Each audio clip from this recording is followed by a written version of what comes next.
सभी भक्तजनों को जय श्री कृष्ण। सूत जी कहते हैं, इस प्रकार राजा युधिष्ठिर प्रजाद्रोह से भयभीत हो गए। फिर सब धर्मों का ज्ञान प्राप्त करने की इच्छा से उन्होंने कुरुक्षेत्र की यात्रा की, जहाँ भीष्म पितामह शरशैया पर पड़े हुए थे।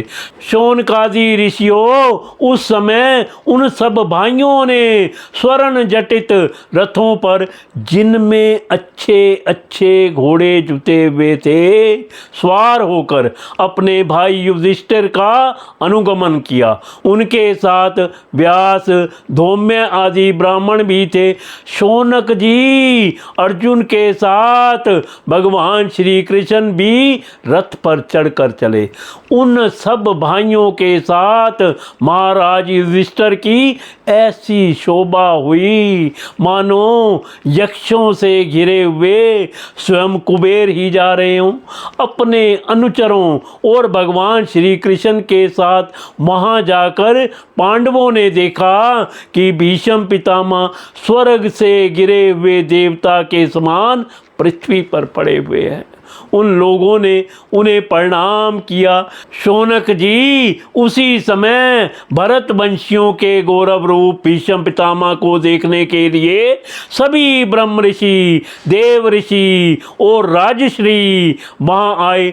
पर्वत, नारद, धौम्य, भगवान व्यास, बृहदशव, भरद्वाज शिष्यों के साथ परशुराम जी, वशिष्ठ, इंद्र, प्रमदर्शित, ग्रत समरद, असित, कक्षीवान, गौतम अत्रि, विश्वामित्र, सुदर्शन और भी सुखदेव आदि शुद्ध हृदय महात्मा गण एवं शिष्यों के सहित कश्यप, अंगिरा, पुत्र बृहस्पति आदि मुनिगण भी महापधारे। भीष्म पितामह धर्म की ओर देश काल के विभाग को कहाँ किस समय क्या करना चाहिए, इस बात को जानते थे। उन्होंने उन बड़भागी ऋषियों को सम्मिलित हुआ देखकर उनका यथा योग्य सत्कार किया।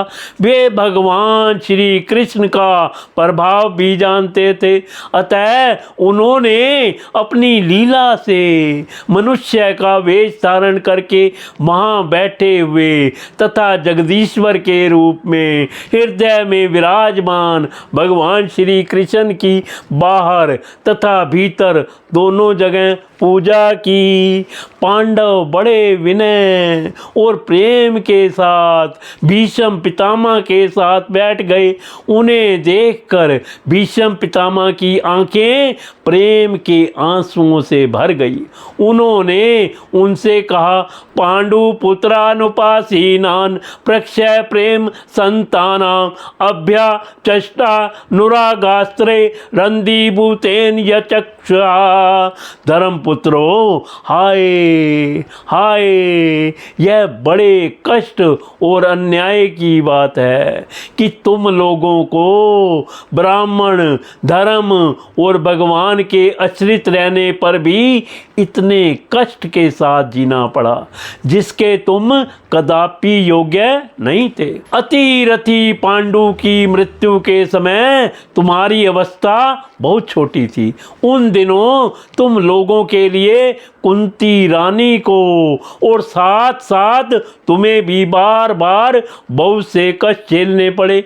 जिस प्रकार बादल वायु के वश में रहते हैं, वैसे ही लोकपालों के सहित सारा संसार काल भगवान के अधीन है। मैं समझता हूँ कि तुम लोगों के जीवन में ये जो अप्रिय घटनाएं घटित हुई हैं, वे सब उन्हीं की लीला है। नहीं तो जहाँ साक्षात धर्मपुत्र राजा युधिष्ठिर हों, गदाधारी भीमसेन और धनुर्धारी अर्जुन रक्षा का काम कर रहे हों, गांडीव धनुष हो और स्वयं श्री कृष्ण स्वध हों, भला वहाँ भी विपत्ति की संभावना है। ये काल रूप श्री कृष्ण कब क्या करना चाहते हैं, इस बात को कभी कोई नहीं जानता।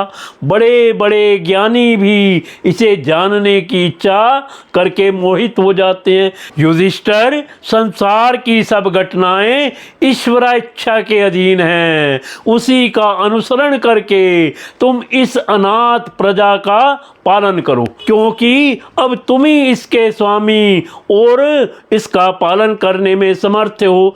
ये श्री कृष्ण साक्षात भगवान हैं। ये सबके आदि कारण और परम पुरुष नारायण हैं।